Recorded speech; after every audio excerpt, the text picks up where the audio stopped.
Hello my dear students, आज हम पढ़ने वाले हैं क्लास 6 का chapter 4 getting to know plants. ठीक है, तो हम प्लांट्स के बारे में जानेंगे इस चैप्टर में। वैसे मैंने आपको थोड़ा बहुत बता दिया है इसके बारे में, लेकिन शुरुआत से हम एक बार रिवाइज कर लेंगे। और जिसने नोट्स नहीं बनाए वो नोट्स बनाते चले और कॉपी पेन लेके बैठे साथ, ठीक है। और चलो ठीक है, और इसमें थोड़ा आप नया भी काफ़ी क्वेश्चंस भी मिलेंगे होमवर्क के लास्ट में, वो भी करने हैं आपको, ठीक है। अगेन हम क्या क्या इस चैप्टर में पढ़ेंगे, हम जो ये पूरी जो वीडियो चलेंगी, जो क्लास चलेंगी, इसमें हमने क्या पढ़ेंगे, इसमें हम पढ़ेंगे हर्ब्स के बारे में, श्रब्स के बारे में, ट्रीज के बारे में। इसके बाद हम देखेंगे कि अलग अलग टाइप की लीफ वेनेशन होती है और टैप रूट होती है, फाइब्रस रूट होती है, उनके एग्जाम्पल्स देखेंगे। और फंक्शन क्या होते हैं स्टेम के, रूट के, लीफ के, इसको देखेंगे। और हम डिफरेंट पार्ट ऑफ फ्लावर, हम फूलों को भी देखेंगे, फूलों के अंदर भी अलग अलग उसके पार्ट्स होते हैं, उसके बारे में स्टडी करेंगे और उसके डायग्राम बनाएंगे। तो ये सब हम इस चैप्टर में करने वाले हैं। तो आप देखो, जैसे कि आपने अपने आसपास पौधे देखे ही हैं, तो आप मुझे ये जो चीज़ है, रूट है, लीफ है, स्टेम है, फ्लावर है, ब्रांचेस है, ये सब चीज़ें इसमें लेबल करके दिखाओ, ठीक है। तो आप जैसे ये नीचे वाली हमें जैसे है, ये हमारी क्या है, रूट, ठीक है, रूट है ना ये हमारी। अब ये देखो, ये पॉइंट यहाँ से आ रहा है, ये हुआ ये हमारी क्या हो गई, स्टेम, ये हमारी हो गई स्टेम, ये हमारी हो गई लीफ, ये हमारी हो गई लीफ, ठीक है, ये हो गई लीफ। और ठीक है, और अच्छा सॉरी ये एक्चुअली देखो, ये वाला ना यहाँ पे फूल है, तो ये स्टेम नहीं है, ये फ्लावर है, ठीक है, ये फूल है तो ये फ्लावर है, ओके। और ये लीफ, और ये वाली जो एरो है यहाँ से आ रही है, ये वाली यहाँ से आ रही है, ये स्टेम है, क्लियर है, ये स्टेम है। और बच्चा ये हो गया लीफ, और ये बच्चा ये हो गया ब्रांच, क्लियर है। तो थोड़ा सा पिक्चर पूरी क्लियर नहीं थी ना, ये आपकी मैंने वर्कशीट से ली है, ये वर्कशीट में ये क्वेश्चन था, वहां से लिया मैंने, ठीक है, वर्कशीट नंबर 26 से लिया मैंने ये। तो यहाँ पे ये आपका रूट हो गया, ये आपकी लीफ हो गई, ये हो गए ब्रांचेस, ठीक है, और ये स्टेम हो गई, क्योंकि यहाँ स्टेम है, ये इससे कनेक्ट है वाला पॉइंट, और ये फूल है, ये फ्लावर हो गया, क्लियर, हमने इसको लेबल कर दिया। ये आपके एनसीईआरटी का है, डायग्राम है, इसमें आपको रूट्स बताइए, ये रूट्स हैं, और ये काफ़ी चीज़ें इसके पार्ट से, ये फ्लावर हो गया, ठीक है, जो हमने लेबल किया वो देख लेते हैं पहले, फ्लावर हो गया, और ये फ्रूट हो गया, या फ्रूट हो गया इसमें, ये हो गया हमारी स्टेम हो गई, ये हो गई लीफ, यहाँ बर्ड है, और ये नोड, इंटरनोड, मैंने नोड हो गया, इंटरनोड, इसके बारे में पढ़ेंगे भी, बताऊंगी सब और चीज़ें। जो मेन हमने देखा वो देखो, रूट देखा, ठीक है, रूट है। अच्छा, रूट वाला वर्ड में ये बता देती हूँ, तो रूट है, जैसे आपको पता है रूट है, जो मेन रूट हो गई उसे हम बोल देते हैं प्राइमरी रूट, ठीक है। तो फर्स्ट सेकंड थर्ड नहीं बोलते क्लास में, ऐसे प्राइमरी रूट हो गई। उसके बाद जो उसके साथ उसके ये मेन रूट है, इसी से दूसरी रूट निकली है, तो इसलिए इसे बोलते हैं सेकेंडरी रूट, क्लियर है। तो ये इसका ऐसे ही, अगर इस सेकंड नंबर, इस वाली रूट से अगर कोई और रूट निकलेगी तो तीसरे नंबर पे निकलेगी, इसलिए हम इसे टर्शरी बोल सकते हैं। बट आपके एग्जाम में नहीं दिया, सॉरी, तो आपके इसमें नहीं दिया, तो इसलिए ये रहने देना, ठीक है। तो आप बस यहाँ पे ये ध्यान रख लो कि आप बस यहाँ देखो कि अगर रूट होगी तो रूट, ये रूट है तो ये सारी क्या होगी, प्राइमरी होगी, क्योंकि प्राइमरी रूट, ठीक है। अगर अगर ये प्राइमरी रूट है, अगर इसके इसी प्राइमरी रूट के ऊपर कोई और होगी तो इसे बोलेंगे सेकेंडरी रूट, क्या रूट हो गई, ये वाली जो इस पे होगी वो सेकेंडरी रूट हो गई, ठीक है। बस ये ऊपर जमीन से ऊपर वाला पार्ट होता है शूट सिस्टम, और जमीन के नीचे वाला होता है रूट सिस्टम, क्लियर है यहाँ तक। ये डायग्राम आपको अपनी नोटबुक में बनाना है, ठीक है, और इसे ब्यूटीफुल ब्यूटीफुल कलर करने, क्लियर, ये सुंदर से कलर करने आपको।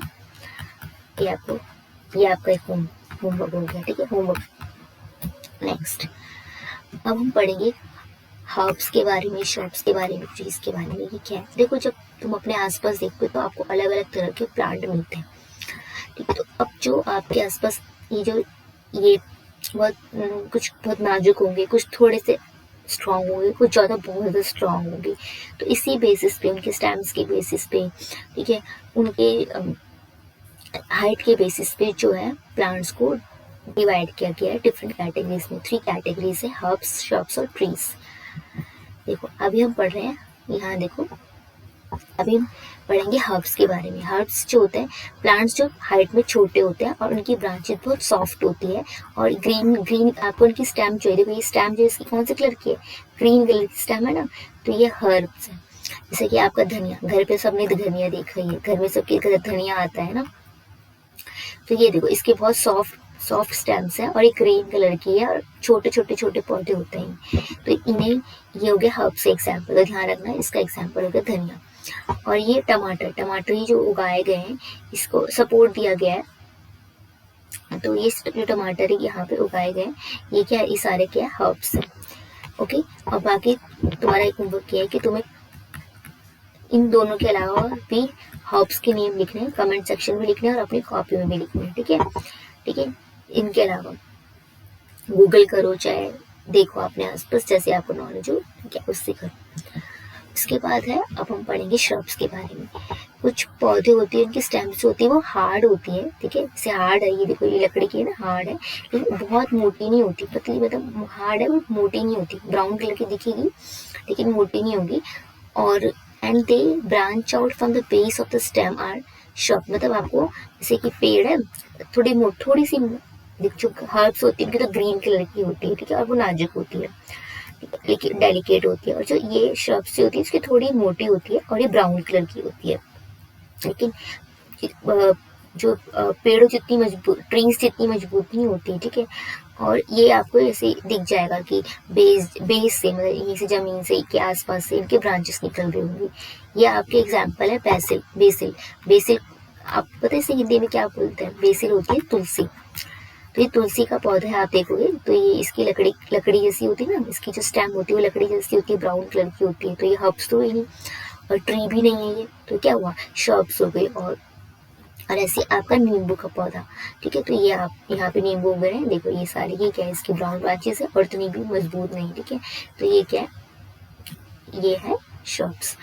अब नेक्स्ट आते हैं ट्रीज पे। ट्रीज होते हैं जिनकी काफी थिक स्टेम होती है और बहुत मजबूत होती है और इनकी ब्रांचेस इसकी थोड़ा ऊपर तक पहले तो स्टेम होगी, उसके बाद ब्रांचेस निकल रही होगी, तो गैप होता है, जमीन से गैप होता है इनका, ठीक है। तो ये एक मैंगो ट्री हो गया, आपने मैंगो ट्री देखा ही होगा, अपने आसपास बीच बाहर निकले होंगे ना। और फिर ये नीम का ट्री तो आसपास दिख ही जाता है, ठीक है। तो ये आपके 2 एग्जाम्पल हो गए और बाकी एग्जाम्पल आपको लिखने हैं, क्लियर है। और ये जो आप श्रब्स और ट्री का जो एग्जाम्पल और इनकी डेफिनेशन एग्जाम में आती है 3 मार्क्स की, तो इसको एक बार देख लेना, बहुत आसान भी है, देख लेना। हर श्रब्स और ट्रीज के अलावा भी डिफरेंट टाइप्स के प्लांट होते हैं, क्लाइंबर्स और क्रीपर्स।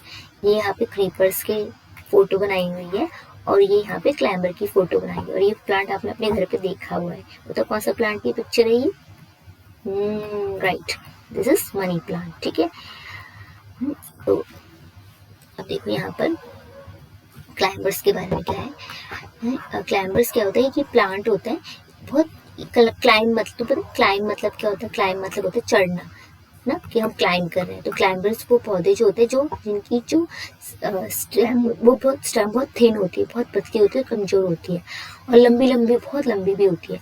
तो अब उनको ना क्या होता है कि वो सपोर्ट की जरूरत है, वो अपने बल पे खड़ी नहीं हो सकती, किसी के सपोर्ट में वो खड़ी हो सकती है, तो इसलिए उन्हें सपोर्ट की जरूरत होती है। तो वो अच्छा दीवार का सपोर्ट ले रहे, या फिर तुम गमले में लकड़ी डाल देते ना मनी प्लांट की, लकड़ी के सपोर्ट से आगे बढ़ जाती है, किसी भी ट्री आसपास कोई पौधा उसका सपोर्ट लेके वो आगे लंबी लंबी हो जाएगी, ठीक है। तो इसके एग्जाम्पल है ग्रेप वाइन है, ठीक है, इसमें अंगूर ऐसे उगते हैं, ये देखो इसे सपोर्ट मिला तो ये उग रही है आगे। मनी प्लांट हो गया, क्यूकम्बर हो गया, ठीक है, खीरे का हो गया। तो ये सारे के सारे क्लाइंबर्स हैं, ठीक है। उनकी जो स्टेम होती है थिन होती है, कमजोर होती है, लॉन्ग स्टेम होती है, दैट नीड सपोर्ट, किसी का भी सपोर्ट मिल जाए, एग्जाम्पल। इसके अलावा भी आपको एग्जाम्पल लिखने हैं, ठीक है। अब है क्रीपर्स जो होता है वो प्लांट, इनकी स्टेम भी कमजोर होती है, लेकिन आप उनको सपोर्ट दोगे ना फिर भी ये नहीं चढ़ेगी, ये जमीन पे ही रेंगती रहेगी, इसलिए that can not stand upright but spread on the ground, उनको बोलते हैं क्रीपर्स, जो जमीन पे ही रहेगी, ठीक है। जिसके एग्जाम्पल है स्ट्रॉबेरी, वाटरमेलन और पम्पकिन। तो आप यहाँ पे देख सकते हैं स्ट्रॉबेरी है और ये हमारा वाटरमेलन है। ठीक है, तो ये ज़मीन पे ही इसकी जो आपको स्टेम दिखेंगी और ये आगे ये खड़े नहीं हो सकते, आप सपोर्ट भी दोगे फिर भी खड़े नहीं होंगे, इतनी वीक होती है। क्लाइंबर्स तो सपोर्ट है कि खड़ी हो जाती है, लेकिन जो क्रीपर्स होती है वो नहीं, तो वो ज़मीन पे ही मिलेगी। क्लियर है, आगे समझ में? ओके, और इनके नोट्स अच्छे से लिख लेना, पढ़ लेना और ये कॉपी में नोट डाउन कर लेना। ओके, अब आपके लिए होमवर्क है, कल हम इसके क्वेश्चन आंसर को डिस्कस करेंगे। This is homework for you, और इसको वो करना है आपको। ये यहाँ पे कुछ यहाँ पे हमने प्लांट्स के नाम दिए गए हैं, आपको इनको कैटेगराइज करना है कि कौन से हर्ब्स है, कौन से श्रब्स है, कौन से ट्रीज है। ठीक है, जो आपको पता है उसको आप लिख दो, नहीं पता तो गूगल करके लिख दो, अपने आसपास देख लो। ठीक है, फ्रेंड से डिस्कस कर लो कि कैसे होता है, मम्मी से डिस्कस कर लो कि मम्मी इसका पता कैसा दिखता है, तो उस हिसाब से। ओके, तो आपको ये क्वेश्चन करना, आपको हर्ब्स, श्रब्स और ट्रीज में इनके नाम लिखने के, हर्ब्स कितने, श्रब्स कितने और ट्रीज कौन से हैं। ठीक है, क्वेश्चन नंबर 2 है फिल इन द ब्लैंक्स है कि स्टेम ऑफ ए हर्ब कैसी होती है, वो आपको लिखना है। The branch of a tree spread from the, ठीक है, dash of side of the stem. ठीक है, तो ये आपको होमवर्क है। ठीक है, दैट्स ऑल फॉर टुडे। अच्छे से होमवर्क करना है, कल हम इसको डिस्कस करेंगे। और ठीक है, और जो कर लेगा वो कमेंट सेक्शन में भी लिख दे कि इसका आंसर ये है, बाकी को भी हेल्प मिल जाएगी और फिर बाकी लोग भी कर सकते हैं। ठीक है, उन्हें मोटिवेशन भी मिलेगा। Okay, thank you so much.